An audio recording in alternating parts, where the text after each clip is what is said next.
तो वालिदैन का सर ये भी कहना है कि प्राइवेट स्कूल्स के जो ऑनर हैं या प्रिंसिपल वो बच्चों से पैसे वसूल करते हैं प्रोग्राम्स के नाम पर, एक्टिविटी के नाम पर। छुट्टियों की फीसें भी, इसकी क्या वजह है? क्योंकि बच्चे तो 2 महीने वो आते नहीं है और टीचर्स भी मेरे ख्याल से नहीं आते हैं, तो फिर ये फीस यानी फीस अगर नहीं देते हैं, चलो मेरे ख्याल से उनको डराने के लिए वो जमा नहीं करे तो उसको स्कूल से निकाल दिया जाते बच्चे। प्राइवेट स्कूल वालों को माफिया कहते हैं, ये क्यों इस्तेमाल करते हैं? लेकिन माफियाज अब हम कौन सा सर करोड़ रुपए कमा रहे हैं बच्चों से। मेरा तो बाइक भी तकरीबन 10 साल पुराना है, वही मैं चलाता हूँ। अगर कोई स्कूल वाला वाकई में माफिया है तो आप मुझे बता दें। लेकिन अक्सर ऐसे स्कूल भी है अब में जो 4,000 रुपए तक फीस वसूल करते हैं, और इस महंगाई के दौर में क्या वालिदैन के साथ ये नाइंसाफी नहीं है? अस्सलाम वालेकुम नाजरीन, मैं हूँ मुस्तफ़ा असमी, आप देख रहे हैं हब पॉडकास्ट। नाजरीन, आज का जो प्रोग्राम है उसका जो है थंबनेल आपने देख लिया होगा कि आज का प्रोग्राम एक अहम मौजू के मुताबिक है। जो हब के जो प्राइवेट स्कूल हैं उनके हवाले से आज का ये हमारा प्रोग्राम है। और इस सिलसिले में हमने हब के जो प्राइवेट स्कूल एसोसिएशन के नायब सदर हैं सर रहीम मरी, उनको आज अपने इस प्रोग्राम में मदऊ किया है।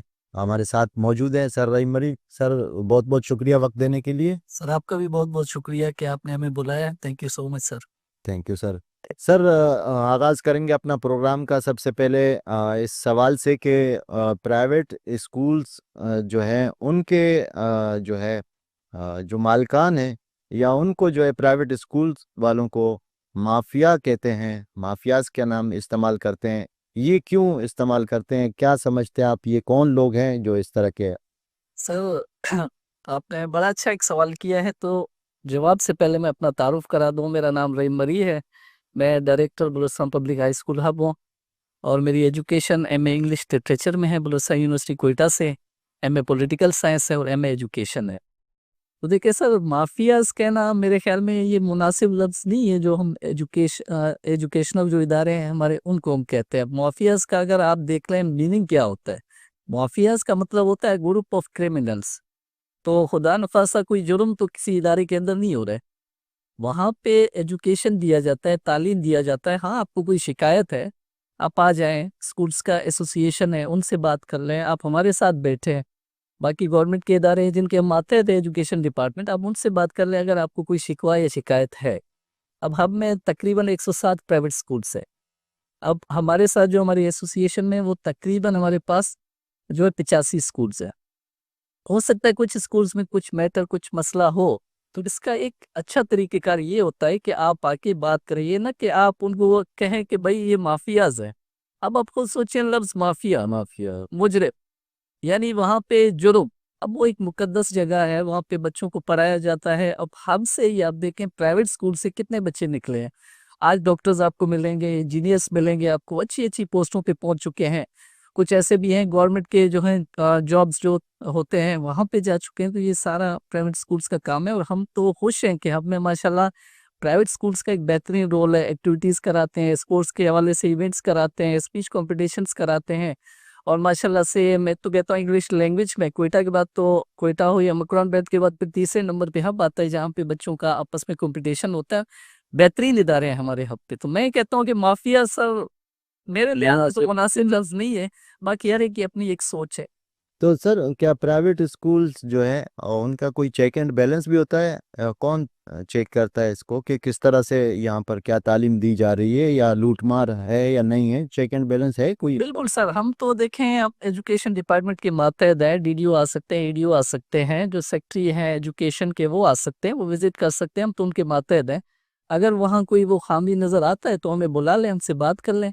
लेकिन हमारे काम को भी अप्रिशिएट करना चाहिए। जो प्राइवेट स्कूल्स इतना बड़ा काम कर रहे हैं, हमें माशाल्लाह कितने बच्चों को पढ़ा रहे हैं, वो भी मुनासिब फीस पे।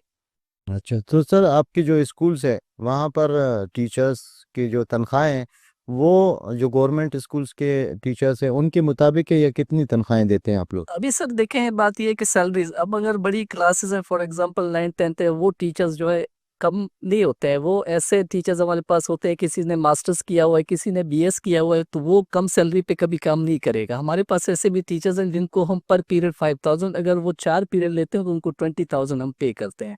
और बाकी रही छोटी क्लास का, तो उनको सैलरी ये है कि भी आप खुद देखें, इदारे प्राइवेट हैं, वो खुद चलाते हैं, उनके जगहों के किराए हैं, उनकी बिजली के बिल हैं, उनका जो खर्चा है, वो सारी चीज़ें दे के फिर इस हिसाब से हम उनको पे कर लेते हैं। कुछ इदारे ऐसे भी हैं जो 15 to 20,000 पे करते हैं, कुछ ऐसे भी इदारे हैं जो 10 to 15 पे करते हैं। जो जहाँ पे जितना हो सकता है वो कोशिश करते हैं कि टीचर्स जो है उनकी सैलरियाँ जो है वो अच्छे से अच्छा पे करें, क्योंकि इदारों को चलाने वाले यही टीचर्स होते हैं और काफ़ी माशाल्लाह टैलेंटेड टीचर्स होते हैं। सर ये जो चलाने वाले आप कह रहे हैं कि टीचर्स ही होते हैं, तो क्या आप जो तनख्वाहें उनको उनके मुताबिक जो आप कह रहे कि देते हैं, तो इस महंगाई के दौर में वो तनख्वाहें उनके लिए काफ़ी होती हैं? सब वो सैलरीज तो उनके लिए काफ़ी नहीं होते हैं। हाँ, ये होता है कि उनके अगर एजुकेशन में कोई पढ़ना चाह रहा है तो उनकी वो चंद ज़रूरियात उनसे यही इसी से पूरे हो जाते हैं। लेकिन आपको तो पता है आजकल बेरोज़गारी बहुत आम हो चुका है, गवर्नमेंट जॉब्स इतने प्रोवाइड नहीं कर रहा है। अभी रिसेंटली जो है, अभी जो हमारे टेस्ट हो रहे हैं हेडमास्टर के हो रहे हैं, या ये जो है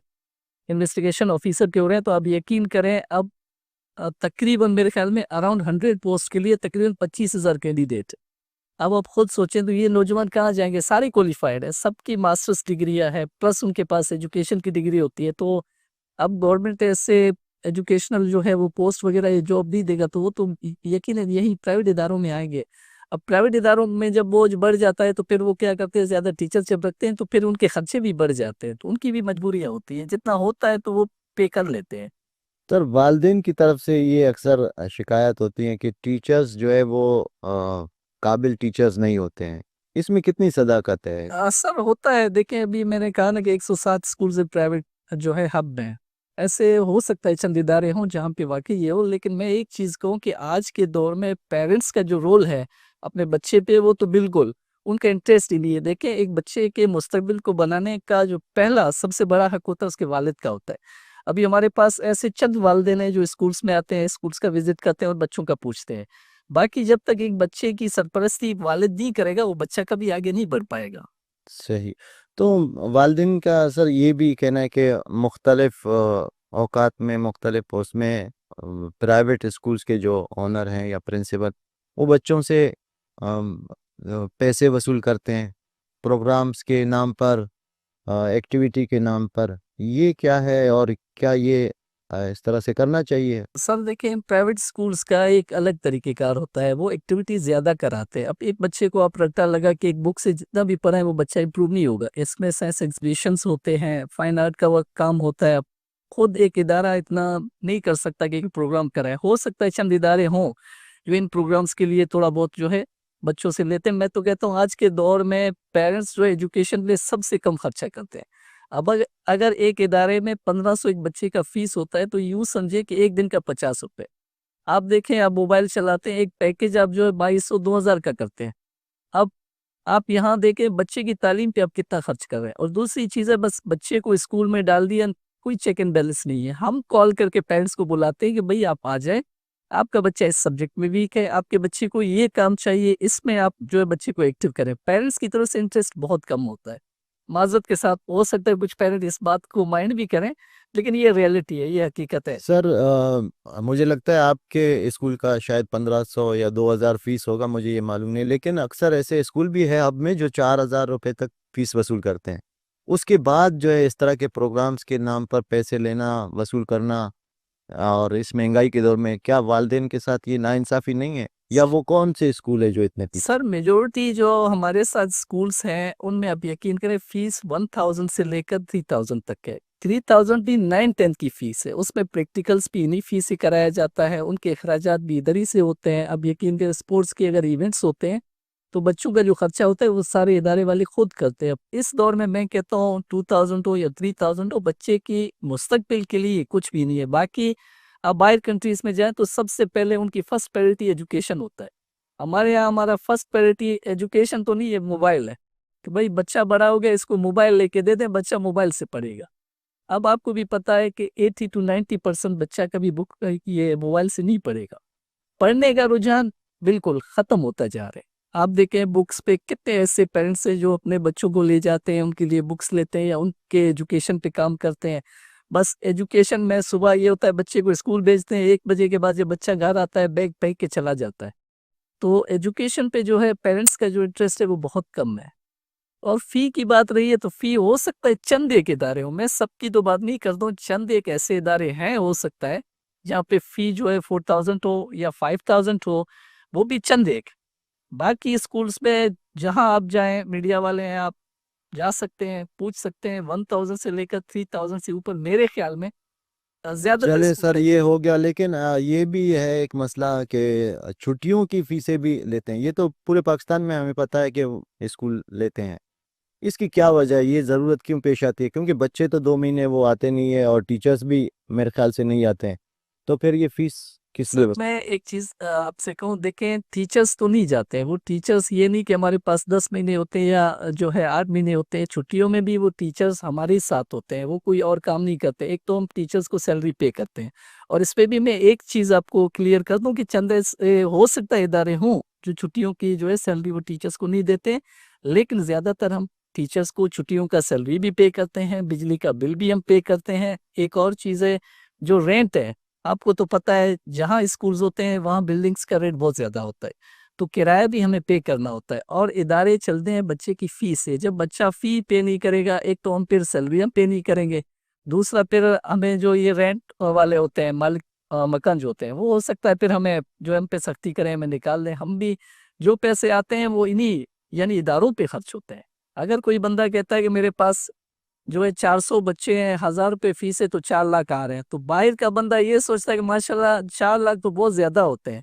वो ये नहीं देखता कि इसमें लाख रुपए किराया होता है, उसका रेंट होता है, 2 लाख की सैलरियाँ होती हैं, उसके बाद फिर अखराजात होते हैं, ऑफिसेज़ हैं, खर्चा है। तो उसके बाद आप मुझे बता दें कि एक डायरेक्टर होता है या ओनर, उसको कितना बचता है। मैं तो अपने इदारे में, मुझे याद नहीं है कि कभी 30,000 मैंने इकट्ठे उठाए हों। क्योंकि हमारे पास एक चीज़ मैं क्लियर आपको बता दूँ, जो बच्चे गरीब हैं, कंसेशन करते हैं, जितना हमसे होता है, हम बच्चे को जाने नहीं देते हैं, पहली चीज़। दूसरी चीज़ ये है कि अगर कोई यतीम बच्चा है, उसको हम फ्री रखते हैं। जितने भी इदारे हैं, हालाँकि हमारा जो ये एसोसिएशन है, आप प्राइवेट स्कूल्स मैनेजमेंट एसोसिएशन में हमारे सदर हैं अशफाक बलूच साहब, जी। उन्होंने पहले ही मीटिंग में हमें कहा था, जो यतीम बच्चे आते हैं, आप लोग कोशिश कर लें हर स्कूल वाला 10 बच्चे जो है फ्री रखे। लेकिन हम स्कूल वालों ने क्या किया, 10 के बजाय किसी के पास 15 है, किसी के पास 20 है, अच्छी और बात है। अल्हम्दुलिल्लाह हमारे पास भी ऐसे बच्चे हैं। तो ये प्राइवेट स्कूल्स हर जगह पे काम कर रहा है, लेकिन मुझे समझ नहीं आ रहा कि ये लोगों को क्यों नज़र नहीं आ रहा है। यहीं से कई ऐसे लोग हैं जो डॉक्टर्स बने हैं, इंजीनियर्स बने हैं, कुछ गवर्नमेंट जॉब्स पे हैं। इंशाल्लाह अगर आगे आपने मुझे मौका दिया तो मैं अपने ऐसे सोर्स भी लाऊँगा इंशाल्लाह, जो अच्छे-अच्छे जॉब्स पे, अच्छे ओहदों पे पहुँच चुके हैं। सर, असल में दिन और महीने जल्दी-जल्दी गुज़र रहे हैं ना, तो महीने की फ़ीस जब वालिदैन जमा करते हैं, फिर एकदम से इम्तिहानात, उनकी फ़ीस, फिर इसलिए वो वालिदैन शायद ये सोचते हैं कि भई बार-बार ये फ़ीसें हमसे वसूल कर रहे हैं। अच्छा, इम्तिहानात के हवाले से जो ये साल में कितनी मर्तबा आप लोग ये फ़ीस सर लेते हैं? एग्ज़ाम में हम 2 मरतबा जो है हम फ़ी लेते हैं, एक तो मिड टर्म जो एग्ज़ाम हमारा होता है, दूसरा एनुअल होता है। जी। तो हम ये 2 ही फ़ीस लेते हैं एग्ज़ाम के बच्चों से, उस पे बच्चों के फाइल्स बनते हैं। बच्चों के लिए हम, ये नहीं होता कि बस कार्ड जो है उसके हाथ में थमा दिया, ऐसा नहीं होता। हम पेरेंट्स को बाकायदा बुलाते हैं, उनके साथ बैठते हैं, उनके साथ डिस्कशन करते हैं, फिर लाज़मी खर्चे भी होते हैं, रिफ्रेशमेंट का खर्चा होता है, फिर पेरेंट्स आते हैं, उनको रिस्पेक्ट देते हैं, और साल में हमारी कोशिश भी यही होती है कि एक हम साइंस एग्ज़िबिशन करा दें बच्चों के लिए, क्योंकि आज के दौर जो है आपको तो पता है, टेक्नोलॉजी का दौर है, साइंस का दौर है। तो इसके अलावा हम ये प्रोग्राम्स भी हम साल में 2 ही कराते हैं, तो ज़्यादातर हम इन्हीं पैसों से करते हैं, जो हमें एग्ज़ाम फ़ीस मिलता है। और सर, वालिदैन का ये भी शिकायत है, कहना है उनका कि अगर कोई फ़ीस जमा नहीं करता है, फ़ीस जमा नहीं करते इम्तिहानी, तो उनको जो है इम्तिहानात में बैठने नहीं दिया जाता। क्या इसमें सदाकत है इस बात में? असर हो सकता है वो। देखिए हमारे कई इदारे हैं, मैंने आपको कहा ना कि 85 इदारे हैं, तो हमने तो कभी ऐसे नहीं किया। हमारे पास तो ऐसे भी होता है 20-20, 25 बच्चे जो हैं, वो एग्ज़ाम फ़ीस पे ही नहीं करते, और बाकी कुछ ऐसे भी बच्चे होते हैं जो छुट्टियों का फ़ी भी पे नहीं करते हैं। तो आपको तो पता है आजकल बलूचिस्तान के हालात, बेरोज़गारी बहुत आम हो चुकी है, बॉर्डर्स बंद है। हमारे जो जितने बलूचिस्तान में ये रहने वाले लोग हैं, उनका ज़्यादातर जो कारोबार होता है वो बॉर्डर से होता है। अब ऐसे भी पेरेंट्स हैं जो हमें शुरू में 3 तारीख या 4 तारीख को फ़ी पे करते थे। आजकल ये सिर्फ़ हमारे इदारे का नहीं, कई इदारों में 3-3, 4-4 महीने की फ़ी वो जमा नहीं कर सके। लेकिन हमने बच्चों को उसी तरह रखा हुआ है। देखिए हर चीज़ पैसा नहीं होता है, और हर चीज़ पैसा भी होता है, ये बात नहीं है, लेकिन हमारा यही है कि बच्चों को कम से कम जाने नहीं दें, क्योंकि एजुकेशन सबके लिए लाज़मी है, सबके लिए होना चाहिए।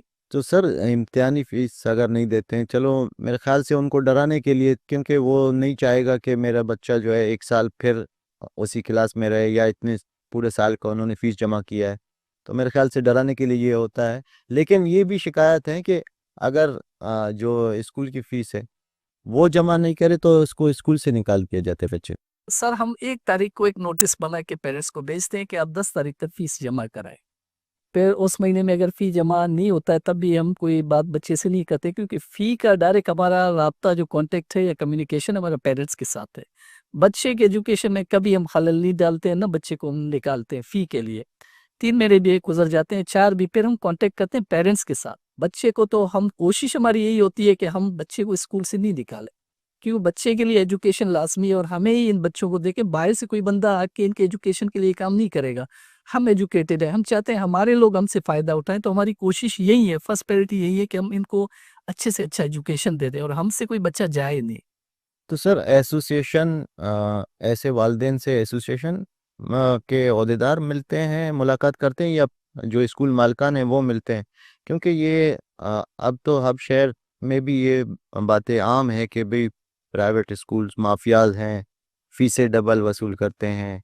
तो इनको कैसे आप वालिदैन को उनके साथ बैठते हैं, कंप्रोमाइज़ कैसे हो जाता है, सर कैसे ये चल कैसे रहा है ये? बिल्कुल, सर जब हम एडमिशन करते हैं सबसे पहले वालिदैन से बैठ के तफ़सील से हम उनसे बात करते हैं, जो हमारे रूल्स हैं वो हम डिस्कस करते हैं, सारी चीज़ें हम उनको बताते हैं। बाकी वही मेरी पहले वाली बात है, ये माफियाज़ जो कहा जाता है एजुकेशन के इदारों को, तो मैं तो नहीं समझता हूँ कि ऐसा कोई यानी हार्ड नहीं एक सख्त लफ्ज़ हो। नहीं, मैं ये पूछना चाह रहा हूँ, जैसे ये अगर किसी होटल में बैठे हुए हैं या किसी दोस्त के घर पे बैठे हुए हैं पेरेंट्स, तो वहां पर बात करते हुए स्कूल का टॉपिक छेड़ देते हैं, तो क्या मतलब ये स्कूल में भी आके आपके सामने इस तरह की बातें करते हैं कि भाई आप लोग जो है माफियाज हो, या आप लोग इतनी फीसें वसूल कर रहे हो, या एसोसिएशन से या आप लोग से? सर हमारे पास तो अभी तक ऐसा कोई भी वालिद मेरे स्कूल में तो कम से कम नहीं आया है। हो सकता है किसी इदारे में गए हो या कहा हो, लेकिन माफियाज अब हम कौन सा सर करोड़ रुपए कमा रहे हैं इन बच्चों से। मेरा तो बाइक भी तकरीबन 10 साल पुराना है, वही मैं चलाता हूँ। अगर कोई स्कूल वाला वाकई में माफिया है तो आप मुझे बता दें कितने। माफिया तो उसको कहते हैं कि एक गाड़ी है तो 10-20 गाड़ी आपके पास जो है गार्ड हो, सिक्योरिटी हो, प्रोटोकॉल हो। हम बेचारे वही प्राइवेट स्कूल्स में आप देखें जो मालिक होते हैं, आप यकीन करें हम जिस तरह चलते हैं, जिस मजबूरी में, मैं तो आपको क्लियर बता रहा हूँ जी। कि मेरे पास सेकंड टाइम अगर इंग्लिश लैंग्वेज 2 साल तो मैं बीच में नहीं पढ़ाया था, फिर से पढ़ा रहा हूँ। तो हमारे पास इंग्लिश लैंग्वेज में भी जो बच्चे या बच्ची आती है, तो हमारी कोशिश होती है अगर कोई मजबूर है तो हम उसको फ्री में एडमिशन दे देते हैं। तो ब्लर्स माफिया थोड़ा-सा अजीब लगता है। देखिए जर्नलिज़्म होता है या मास कम्युनिकेशन, उसका पहला जो होता है फ़ोकस जिसे हम कहते हैं, उसपे ये होता है कि टू वेरीफाई द न्यूज़। आप इसको पहले वेरीफाई करें कि कन्फर्म वाक़ई है। फिर आपको देखना होगा कि ये मेजॉरिटी में है या मिनॉरिटी में है। कितने लोग कह रहे हैं कि भई ये अब ठीक है, एक स्कूल है, वो एक्स्ट्रा चार्ज कर रहा है। अब 10 स्कूल वाले एक्स्ट्रा चार्ज नहीं कर रहे हैं, तो आप किसको देखोगे वहाँ पे? आप देखोगे जो ज़्यादा फ़ी ले रहा है, तो आप लाज़मी उससे बात करोगे, उसके साथ बैठोगे। ऑर्गेनाइज़ेशंस हैं, एसोसिएशंस हैं, वो बात करते हैं, एजुकेशन के इदारे हैं। अब आप जो है आजकल देखिए मीडिया का एक बहुत बड़ा रोल होता है, ठीक है? अब मीडिया अगर पॉज़िटिव इसको ले, अभी आप देखें एजुकेशन में मैं आपके काम को बड़ा एप्रिशिएट करता हूँ। आप एजुकेशन के जितने भी इदारे हैं, वो सिर्फ़ हमारा इदारा नहीं है। जी। जितने भी हो, साइंस एग्ज़िबिशन हो, आपकी टीम पहुँच जाती है। एजुकेशनल कोई स्पीच कॉम्पिटिशन हो, आपकी टीम पहुँच जाती है। तो मैं चाहता हूँ कि बाकी साफ़ी भी ऐसा करें। अगर किसी को कोई नाराज़गी है या किसी को ऐसी किसी चीज़ का, देखें अब एक साफ़ी लाज़मी वो वेरीफ़ाई करता है, जो है न्यूज़ उसके पास जब आता है, तो उसको एसोसिएशन से बात करना है, या हमारे देखें सदर साहब हैं, जनरल सेक्रेटरी हैं, हमारे जो है नायब सदर हैं, हमारे पास जो है पूरा एक है। हम तो बैठ के बात करते हैं कि भई ये इदारा है, हम जाके उनसे बात कर लेंगे, भई आप किस चीज़ का एक्स्ट्रा चार्ज कर रहे हो? ठीक है सर, बहुत बहुत शुक्रिया। आप बहुत अच्छी अच्छी बातें की आपने, बहुत बहुत शुक्रिया वक्त देने के लिए, आप और इंशाल्लाह कोशिश करेंगे फिर किसी प्रोग्राम में दोबारा आपको मदऊ करेंगे इंशाल्लाह। उम्मीद है सर आप हमें बुलाएँगे। Thank you so much. आपका और आपकी पूरी टीम का बहुत-बहुत शुक्रिया। Thank thanks you you. Sir. मेहरबानी सर। जी तो नाजरीन, ये थे हब प्राइवेट स्कूल एसोसिएशन के नायब सदर सर रहीम मरी, जो कि अपने ख्यालात का इजहार कर रहे थे, और उम्मीद है कि आपने इस प्रोग्राम को गौर से सुना और गौर से देखा। फ़िलहाल इस वक्त हब के इस पॉडकास्ट से मुझे इजाज़त दीजिए। अल्लाह हाफ़िज़।